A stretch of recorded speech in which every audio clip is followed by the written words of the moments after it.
राधे राधे साथियों, important MCQ series के next session में आप सभी का स्वागत है। जैसा कि आपको पता है हम इम्पॉर्टेंट क्वेश्चंस डिस्कस कर रहे हैं। So let's begin the session. सबसे पहला हमारा क्वेश्चन है, the instrument that is use to measure the relative humidity of air is called. तो किस इंस्ट्रूमेंट से हम एयर की रिलेटिव ह्यूमिडिटी को मेज़र करते हैं? सबसे पहले आप समझिए कि रिलेटिव ह्यूमिडिटी होती क्या है, क्योंकि बहुत बार एग्जाम में क्वेश्चन रिलेटिव ह्यूमिडिटी से रिलेटेड पूछा जाता है। इसकी एसआई यूनिट पूछा जाता है जो हमेशा परसेंटेज में ही होती है। रिलेटिव ह्यूमिडिटी क्या है?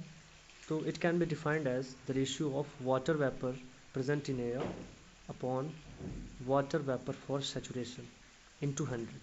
This is the definition, this is the formula of relative humidity. मतलब कि एयर में वाटर वेपर कितना प्रेजेंट है to the water vapour for saturation is known as relative humidity. ये इस रिलेटिव ह्यूमिडिटी का बेसिकली यूज़ करते हैं एग्रीकल्चर पर्पज से, तो it is very useful for agriculture के लिए बहुत ज़्यादा यूज़फुल होता है। तो किस इंस्ट्रूमेंट से हम मेजर करते हैं? पहला हमारा ऑप्शन है हाइड्रोमीटर या एनीमोमीटर या हाइग्रोमीटर या हेलियोमीटर। तो इसका जो राइट आंसर होगा वो होगा हमारा हाइग्रोमीटर। क्या होगा? Hygrometer will be the right answer. तो हाइग्रोमीटर इसका राइट आंसर होगा। बट कुछ और एक्स्ट्रा इन्फॉर्मेशन अभी आप ले लीजिए मुझसे।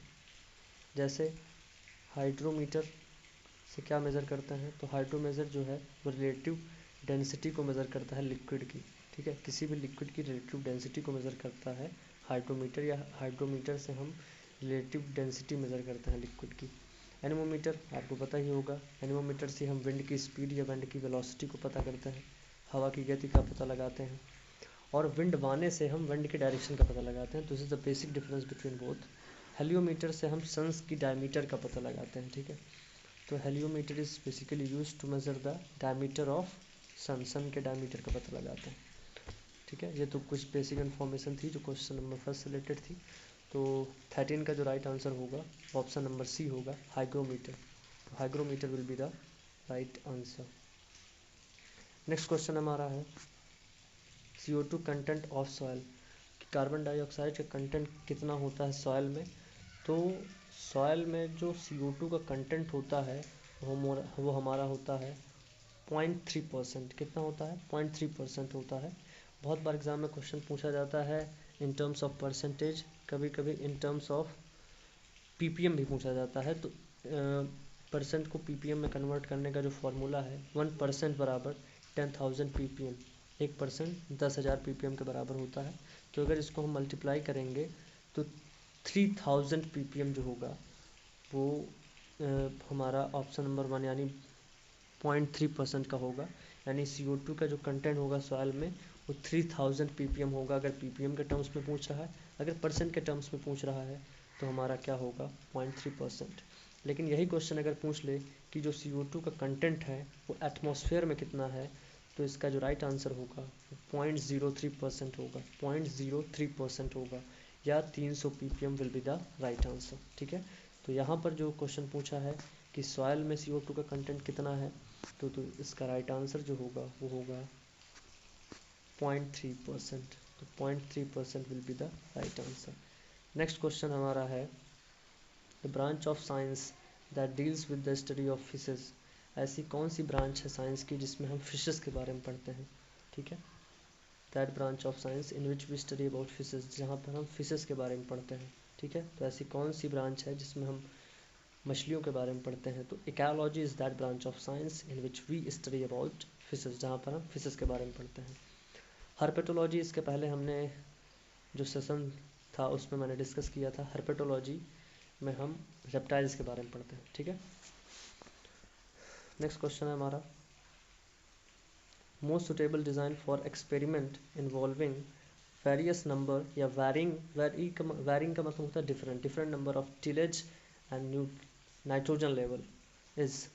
तो कौन सा है जिससे हम नंबर ऑफ टिलेज और नाइट्रोजन लेवल का मतलब डिफरेंट मतलब एक्सपेरिमेंट का पता लगाते हैं, ठीक है। तो इसमें क्वेश्चन यही पूछा है कि मोस्ट सुटेबल डिज़ाइन कौन सी वो मोस्ट सुटेबल डिज़ाइन है जिससे हम एक्सपेरिमेंट करते हैं नंबर ऑफ टिलेज का और नाइट्रोजन लेवल कितना होगा, प्लॉट में नाइट्रोजन का लेवल कितना है, ठीक है, कितना हम उसमें टिलेज करेंगे, तो किस एक्सपेरिमेंट से हम पता लगाते हैं। ये क्वेश्चन बहुत बार पूछा जाता है।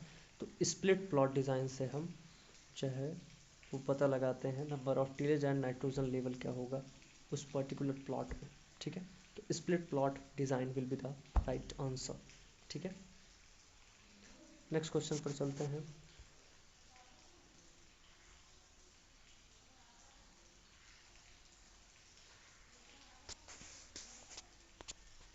Question number 17। क्वेश्चन नंबर 17 है the Japanese art of flower arrangement is commonly known as. The Japanese art of flower arrangement is commonly known as. तो उसे हम क्या कहते हैं, तो उसे हम इकेबाना कहते हैं। क्या कहते हैं, इकेबाना कहते हैं, ठीक है, इकेबाना कहते हैं। Ikebana Japanese art of flower arrangement, मतलब फ्लावर का अरेंजमेंट अगर जापानीज तरीके का है, ठीक है। जो गार्डन हमारे होते हैं वो काफ़ी टाइप के, Mughal garden, Japanese garden, English garden, ठीक है।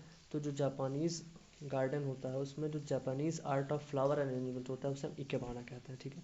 तो ikebana will be the right answer, ikebana will be the right answer.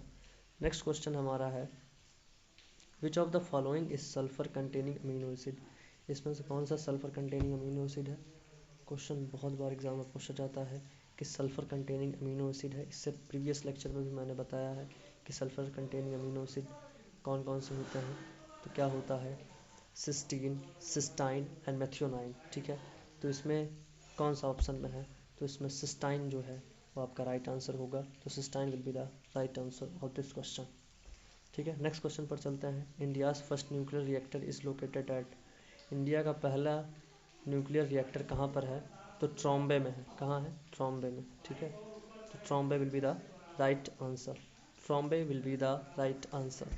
Next question पर चलते हैं। Which of the following element is a constituent या कंपोनेंट ऑफ प्रोटोप्लाज्म, ठीक है। तो प्रोटोप्लाज्म का इसमें से कौन सा कंपोनेंट है, क्वेश्चन ये पूछा है। तो इसका जो राइट आंसर होगा कैल्शियम होगा। तो calcium is the constituent of protoplasm. जो कैल्शियम होता है वो कॉन्स्टिट्यूएंट होता है प्रोटोप्लाज्म का, ठीक है। लास्ट हमारा क्वेश्चन है वो भी थोड़ा देख लेते हैं। Question number 21 the element that is present in the human blood. The element that is present in the human blood, तो कौन सा वो एलिमेंट है जो ह्यूमन ब्लड में प्रेजेंट होता है, यही क्वेश्चन है।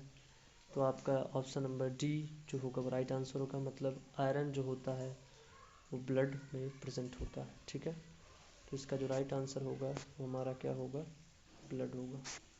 तो blood will be the right answer of this question, sorry iron will be the right answer of this question, ठीक है।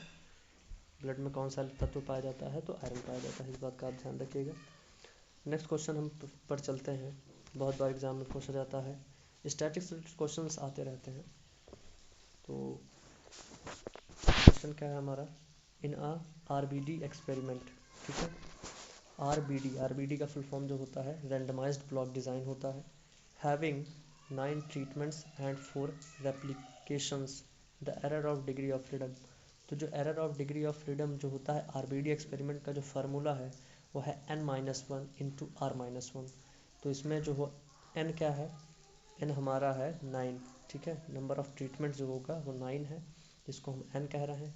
r जो है वो है रेप्लिकेशन, r क्या है, रेप्लिकेशन। तो दोनों में से 1 1 माइनस करके इंटू कर देंगे, दोनों से मल्टीप्लाई कर देंगे, मतलब 9 - 1 8 आएगा और उसके बाद 4 - 1 3 आएगा। तो 8 इंटू 3 क्या होगा 24। तो 24 will be the right answer of this question, 24 इसका राइट आंसर होगा। नेक्स्ट क्वेश्चन पर चलते हैं। The scientist who was first to isolate the enzyme.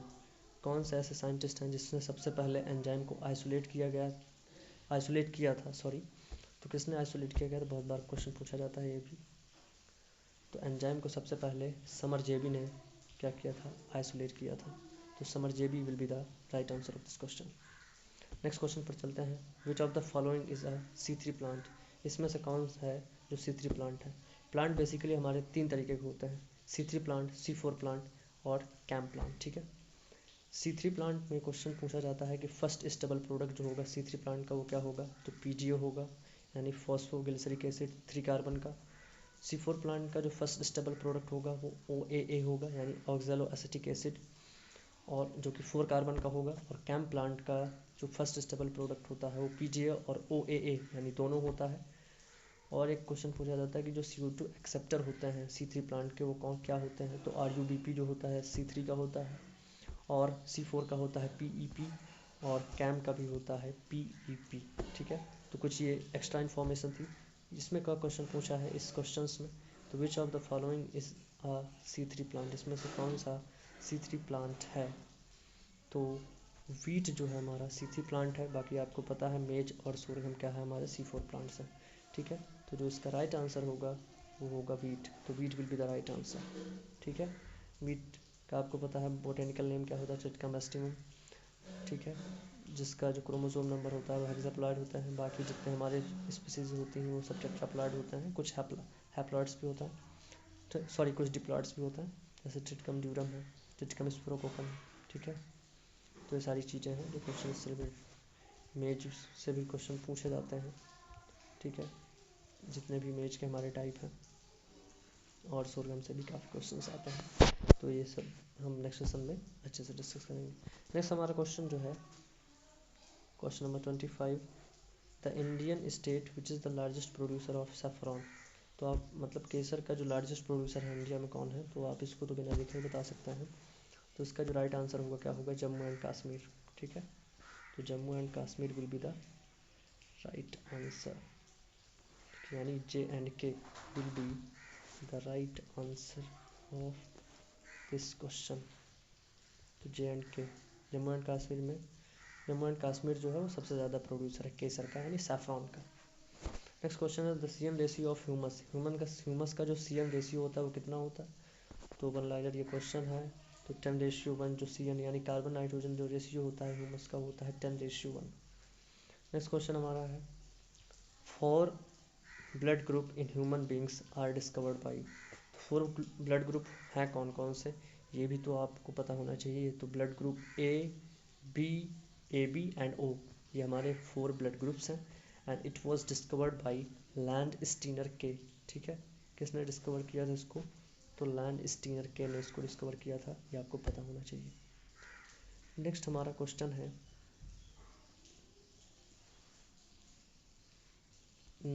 Triticum टर्जिडम variety durum, या ट्रिटिकम ड्यूरम जो है वो कैसा है, डिप्लॉयड है, हेक्साप्लॉयड है, टेट्राप्लॉयड है, ऑक्टाप्लॉयड है। तो अभी अभी हमने बताया था ये क्या है, टेट्राप्लॉयड है, ठीक है। तो ट्रिटिकम एस्टियम जो होता है वो हमारा क्या होता है, हेक्साप्लॉयड होता है। बाकी जो है वो हमारे कैसे हैं, टेट्राप्लॉयड या डिप्लॉयड, ठीक है। तो tetraploid will be the right answer of this question, okay. I think हमारा सेशन कंप्लीट हो गया, इस सेशन को यहीं तक रखते हैं, मिलते हैं नेक्स्ट सेशन में। तब तक के लिए love you all, take care, keep smiling, keep practice, thank you and have a nice day.